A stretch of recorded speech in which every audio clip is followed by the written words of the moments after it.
Qué digno para el regreso, ¿no? Obra en construcción, de fondo. Hola, ¿qué tal a todos? Bienvenidos una vez más a Unidad Mínima. Finalmente, después de un pequeño periodo de inactividad, he decidido volver a este canal, a ver qué pasa, a ver qué sucede, a ver cómo me va. Bueno, en fin, está habiendo ciertos cambios en mi vida y tengo algo de tiempo ahora, así que quiero aprovecharlo. Si ven que se me vuela el copete un poquito, un calor de cagarse acá, insoportable, estoy con el ventilador acá al lado. Vamos de entrada, vamos de una, sin ningún tipo de escala, pero antes las aclaraciones de siempre. Recuerden que este es un video de análisis cuyo único objetivo es extraer herramientas funcionales para la escritura dramática y la labor creativa, pero no soy dueño de ningún tipo de verdad en ese sentido, así que si tienen algo para aportar, ven que me equivoco en algún dato o simplemente quieren expresar su opinión, los invito a pasar por la cajita de comentarios. Ya que es un poco difícil arrancar, aparte ha habido muchísimos cambios en la plataforma de YouTube, muchísimos cambios en cómo funciona esta red, se me ocurrió una excelente idea para arrancar de vuelta con un video un poco más ligero, no de contenido necesariamente, sino de realización, donde principalmente expresar criterio y opinión y a partir de ese criterio y opinión extraer ciertos o algunos conceptos y desarrollarlos en lo más posible. Se me ocurrió hablar de La Casa de Papel, una de las series que más me indignó. No sé, ya ni sé si fue durante la cuarentena o si fue antes o cuándo fue que la vi. Yo la vi apenas salió la parte 3 y apenas salió la parte 4, pero se me ocurrió hablar de esta serie porque realmente fue muy negativo lo que produjo en mi persona haberla visto, a pesar de que obviamente la vi completa. Obviamente yo soy medianamente partícipe de que para criticar o cuestionar obras artísticas hay que verlas de principio a fin y hay que dejarlas terminar antes de empezar a hacer la crítica, así que es verdad, la vi completa y con eso encima y con muchísimo amor que le tenía a la serie en la primera temporada vamos a empezar por este análisis. Hablando de la primera temporada, podemos decir que la primera temporada me había gustado bastante. No era que era la mejor serie de la historia, no era que era la serie mejor realizada, con el mejor guión. De hecho, se tomaban unas licencias terribles y había personajes nefastos con los cuales era imposible sentirse identificado. Ya estaba esta cuestioncita de el Deus Ex Machina, ya estaba esta cosita de que todo gire en torno a lo que necesita la trama para funcionar, ya estaba esta cosa de que el guión aparezca una mano mágica que resuelve la situación favorablemente para los protagonistas, y ya estaba esta cosa de generar personajes que principalmente eran Tokio y Arturito, que estaban simplemente para generar conflictos, simplemente para moverse de manera caprichosa, de manera incoherente y para llevar de un lado a la otra la serie, para presentar escenarios, para presentar conflicto externo constantemente, discusiones, peleas y nada más. Sin embargo, pese a esto, la serie había logrado generar arcos de personaje y personajes muy interesantes con los cuales se podía empatizar, con los cuales uno se podía llegar a sentir identificado por sus objetivos, por sus vínculos, o tal vez simplemente porque era un personaje atractivo, interesante y sobre todo con una línea coherente de crecimiento a través del deseo y la voluntad que presentan a lo largo de la serie. Entonces, de esta crítica descarto la primera temporada, que incluye la parte 1 y la parte 2, ya que si bien no era la mejor serie del mundo, tenía sus apartados, tenía su aquel. Aparte era muy referenciada por películas y series anteriores y era muy interesante encontrarse con eso, y aparte estaba bien armada, qué sé yo, estaba bien. Era divertida. Entonces, ¿qué pasó? Lo que pasa siempre que Netflix compra una serie, la sube a su stream y tiene éxito. Aparece y lo arruina todo. ¿Cómo arruina todo? Sacando continuaciones y temporadas de series a través de un sistema de encuesta. Es decir, nuestro próximo producto, nuestro próximo contenido no va a ser guiado por necesidades artísticas, no va a ser guiado por la necesidad de generar un producto cada vez mejor a nivel artístico, sino que va a ser guiado por la opinión del público. Es decir, ¿qué le gustó al público? Punto A, punto B, punto C. Que haya más de eso en la serie. Bueno, pero podría salir perjudicado el guión. Que haya más de eso en la serie. Bueno, pero podría salir perjudicada la estructura, la coherencia de la serie, los conflictos de los personajes, podría ser mucho más vacía y superficial. Que haya más de eso en la serie. Y así es como un producto más o menos equilibrado, que era pasable, que era divertido, que era entretenido y que sobre todo no faltaba demasiado a la verdad, más que ciertas licencias y ciertas necesidades que se tomaba el guión para que la historia avance y que los personajes no salgan demasiado perjudicados, transformarlo en una especie de producto insoportable, sin ningún tipo de dinámica dinámica, donde el objetivo es tener al espectador constantemente en este nivel de intensidad, ya sea a través del procesamiento de sonido, el contenido del guión y las escenas, y sobre todo, lo que yo creo, lo vertiginoso, lo arbitrario e intenso de la acción dramática, las decisiones de acción dramática, o ni siquiera te digo de acción dramática, sino de actuación de los personajes y la dirección de actores. Y acá es donde nos ponemos a hablar un poco del papel de la actuación en la dramaturgia. Como he hablado en otros videos, este canal se llama Unidad Mínima por esta cuestión del objeto de estudio del teatro. ¿Cuál es la unidad mínima de sentido en el teatro? ¿Cuál es la unidad mínima con la cual se trabaja en el teatro? Y esa unidad mínima es la acción dramática. La acción dramática es la única partícula, por decirlo de alguna manera, que sigue permaneciendo desde la escritura hasta su ejecución sobre el escenario. Es decir, es la única partícula que sigue viviendo, no es deformada, no es transformada y no es deshecha a lo largo de todo el proceso de la dramaturgia. La escritura dramática nace para morir, es decir, todo eso que nosotros tenemos escrito se transforma en la ejecución de un actor a través de todo el espectro de la realización teatral. Sin embargo, la acción dramática persiste y puede ser interpretada o representada de distintas maneras, pero si el guión es sólido y tiene una acción dramática clara, la acción dramática va a ser contada. En ese nivel de criterio es donde la actuación se vuelve tan importante para la dramaturgia. Es decir, lo que vos actúes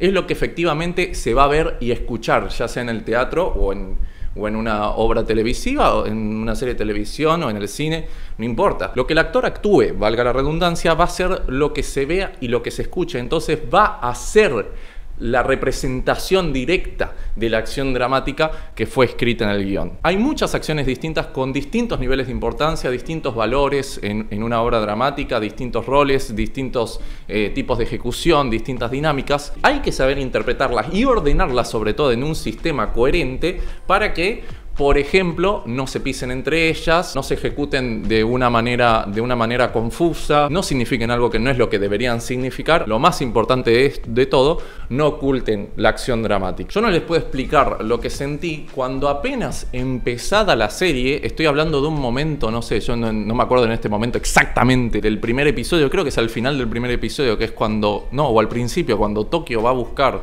al profesor porque hay que ir a rescatar a Ryo porque fue encarcelado, aprisionado y qué sé yo, seguramente lo estén torturando.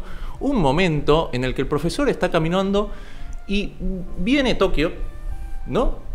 Y para seguir hablando con él, porque él estaba caminando por la playa, no sé qué mierda hacer, lo agarra del hombro, lo tira para atrás, se ponen de costado, cambia el plano, porque fue para eso que hicieron esa acción estúpida, inconducente, simplemente para poder cambiar el plano de una manera vertiginosa y ponerlos uno contra el otro y seguir hablando de lo que está pasando en ese momento. En principio, el contacto corporal al momento de actuar tiene muchísimo valor dramático históricamente. De hecho, es una de las cosas que más significado y valor dramático tiene el hecho de que un personaje tenga contacto directamente con otro. Cuando tratan con tal impunidad ese valor y proponen en una dirección actoral que para mí deja mucho que desear, con un modo de acción tan violento ya de entrada en el primer capítulo, con dos personajes relacionándose en una conversación íntima que no requiere ningún tipo de vertiginosidad ni violencia, ya marca el criterio de cómo va a ser el resto de la serie. Y ahí empieza el principio del fin para mí. Es decir, en un primer capítulo donde se propone una premisa que podría llegar a implicar un revival de la serie, como es el hecho de que efectivamente por un error un personaje es aprisionado y hay que volver a reunirnos para decidir cómo rescatarlo. Ese criterio, esas decisiones sobre la acción, donde una acción cotidiana que no debería significar absolutamente nada esconde u obstruye a la acción dramática principal, a la acción dramática de la escena, ya nos damos cuenta que de ahí solo se puede ir de mal en peor y efectivamente, amigos, la cosa empeora. Y ahí es donde empiezan a aparecer las preguntas. ¿Es necesario que todos estos personajes con finales absolutamente distintos y que no tuvieron una conversación suficientemente larga para tomar una decisión tan importante abandonen todas sus motivaciones y sus nuevas vidas para venir a hacer este nuevo trabajo que podría implicar hasta la muerte para ellos. Es necesario que personajes que no tienen ningún tipo de habilidad y técnicamente ningún tipo de experiencia en atracos o en el mundo de la criminalidad antes, como puede ser la mujer de Denver, en este momento participen del atraco. Es necesario que si tienen que poner a un actor a representar el papel de un sargento, líder, capitán o no sé qué es, de un equipo SWAT que tiene que entrar al edificio, el que interprete a ese líder sea argentino y tenga que fingir un acento. Es necesario que todos saquen las pistolas para apuntarse entre ellos constantemente, haciendo que esa acción no solo pierda absoluto sentido, sino que se vuelva odiosa. Es necesario que no haya ningún tipo de dinámica y que cada vez que esa dinámica existe sea para abandonar todo lo que está sucediendo en la escena y ponerse de pronto poéticos a hablar del amor, de la vida, de la justicia o de la filosofía del universo o qué sé yo qué más. Es necesario tener personajes tan asquerosos y imposibles de tragar como puede ser ese policía pelado que los está persiguiendo, que es sádico, agresivo, innecesario, por lo maniqueísta que es. Es necesario hacer volver a Arturito a la serie de esa manera tan estúpida y sin ningún tipo de sentido, para que simplemente sea un personaje asqueroso, sin ningún tipo de arco, motivación, deseo, resolución. Y ahí es donde vamos a lo más importante. Estos personajes, ¿por qué son tan difíciles de tragar? ¿Por qué los personajes nuevos no suman absolutamente ningún tipo de interés? Y los personajes viejos que algunos llegamos a querer muy bien, llegan a perder todo tipo de interés a lo largo de los capítulos. Y acá es donde yo me pongo denso y empiezo a ser un poquito intenso con lo que digo. Porque la verdad, para mí, escribir personajes es bastante fácil. Lo único que tiene que tener un personaje para existir es un deseo y una voluntad manifiesta y algo que se oponga a ello.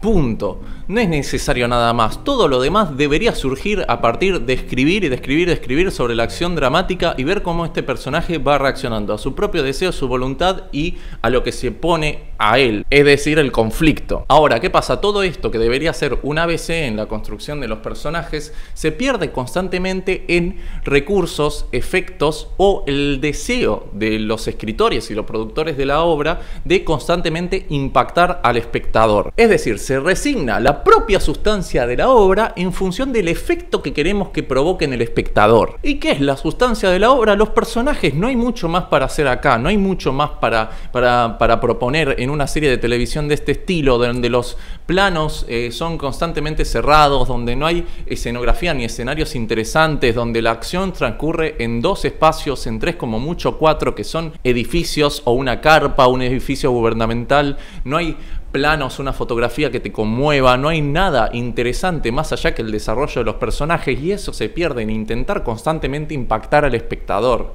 llegando a proponer una mecánica que encima es bastante propia de la mala escritura, que es escribir escena por escena, ¿no? Que cada escena tenga un principio y un final, que es donde está el corte de la cámara, y que en cada escena todos los personajes que hay en la escena giren alrededor de la acción de un personaje principal. Es decir, en La Casa de Papel, en cada escena, los personajes importantes son uno o a lo sumo 2, las 2 personas que están entrando en conflicto.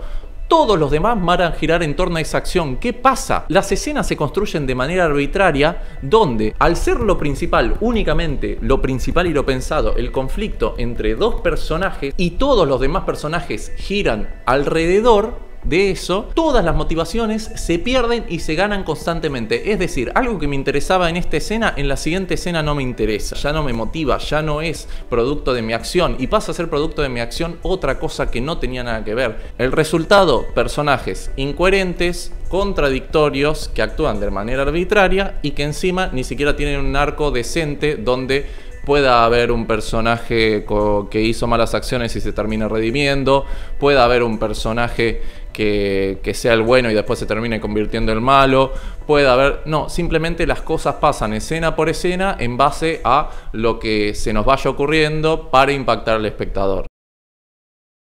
Para llegar a una conclusión sobre todo esto que venía diciendo y no extenderme demasiado, básicamente el resultado que queda de la parte 3 y la parte 4 de La Casa de Papel, es decir, las dos primeras partes producidas por Netflix, encontramos que la acción dramática, la unidad mínima de sentido de una obra dramática es llevada por personajes cuyo conflicto interno está constantemente evidenciado. Es decir, yo deseo algo y algo dentro de mí se opone. Eso está constantemente evidenciado, contado a través de los diálogos. No dejamos ningún tipo de lugar a interpretación del espectador. Si algo nos pasa internamente, lo contamos. Y como lo contamos en una escena, ya en la siguiente tenemos que contar otra cosa, y en la siguiente tenemos que contar otra, y en la siguiente tenemos que contar otra, y otra, y otra. Y cuando tantas cosas nos pasan, en realidad no termina pasándonos nada. Y resta cualquier tipo de empatización. Un conflicto externo constante y que termina siendo la única sustancia de la serie. Es decir, discusiones, peleas, tiros, apuntarse con pistolas irrelevantemente, acciones vertiginosísimas, súper intensas, y en esto incluyo discusiones filosóficas sobre el amor también, que generan una falta de dinámica que hace que sea imposible ver ese contexto como verosímil o incluso como algo palpable con lo cual nos podamos comunicar o sentir interpelados. Y por último, la tercera dimensión de conflicto, que casualmente es la menos teatral, en este caso es un conflicto con el medio que va y viene a voluntad y que no tiene ningún tipo de sentido. En esta escena tenemos 20 minutos para hacer esta acción y este atraco, pero en la siguiente ya ese tiempo como que se dilata en conversaciones, se dilata. Decimos que tenemos que tardar 20 horas en hacer esto, pero parece que están hace 3 meses ahí dentro de todo lo que hablaron y todo lo que constantemente hacen. Decimos que tenemos que encargarnos de este atraco porque tenemos objetivos, motivaciones, porque somos profesionales, por lo que bla bla bla. Todo eso se pierde en una escena, se gana en otra, se pierde de vuelta en discusiones que nada tienen que ver con el atraco, que nada tienen que ver con el conflicto del medio de la escena, que nada tienen que ver ni con rescatar a Río, que nada tienen que ver ni con protegerse entre ellos, ni con salvarse de la muerte, nada tienen que ver con ellos mismos, su ego y la pluma del autor, que nada le pintó que constantemente se peleen y discutan sobre boludeces, y como no hay mucho material en realidad para mantener esta telenovela, bueno, hagamos lo que podamos, hagamos de todo. Y para cerrar el concepto, lamentablemente, he de decir que esto es algo que veo muchísimo en la escritura televisiva en general, y cuando digo televisiva me refiero a los servicios de streaming también, porque el sistema televisivo es ese sistema que se escribe por capítulo, que se entrega en cierto momento de la semana, o que se entrega en ciertos paquetitos, y que tiene objetivos muy particulares que generalmente son comerciales. Ahora, tener objetivos comerciales no necesariamente implica renunciar a la sustancia de la obra, no necesariamente implica hacer malos productos, no necesariamente implica invertir un montón de dinero en obras que no tienen nada para aportar al alma de la gente que las ve. Sin embargo, es algo con lo que me estoy encontrando constantemente con las series. Me está costando encontrar series que realmente me atrapen. Y si bien hay cosas maravillosas que una vez que uno las encuentra dice wow, qué bueno esto, como pueden ser series de las que quiero hablar, como son Euphoria, como son Better Call Saul, como son The Mandalorian, que The Mandalorian no podría ser una cosa más comercial y aún así está tremendamente bien hecha. Sin embargo, nos encontramos en una mayoría de casos con un contenido de este estilo, como son La Casa de Papel, como es Élite, como es incluso hasta cierto punto Merlí, que ya no sé por qué temporada. Y me parece importante charlar de esto, tenerlo presente al momento de ver esta serie, porque si no, uno aprende a partir de esta serie. Si uno cree que esto es escribir, uno cree que esto es hacer una obra dramática y que basta con usar un par de recursos, guiarse por la estructura de 3 o 5 actos y hacer que constantemente pasen cosas e intentar impactar al espectador, y nada es más alejado de la realidad. Lo que necesitamos para escribir es concentrarnos en los personajes, en sus deseos, en sus voluntades, en sus conflictos, sus personalidades y cómo eso los afecta y motiva su acción dramática. Y a partir de ahí, bueno, muchas cosas más que seguiremos charlando y proponiendo a lo largo de este canal. Bueno chicos, hasta acá el video de hoy. Les pido por favor que si les gusta me dejen un buen like, si les interesa seguir viendo más material de este estilo y si les interesa motivarme para que siga haciendo estos videos, por favor suscríbanse y activen la campanita para ver todas las notificaciones de mi canal. Compartan este video y dejen algún comentario si les interesa, si se quedaron con alguna duda, si quieren expresar alguna opinión, lo que quieran, yo los recibo con brazos abiertos, contesto absolutamente todo. Así que nada, este fue el video de la semana. No sé, vamos a ver qué pasa con eso.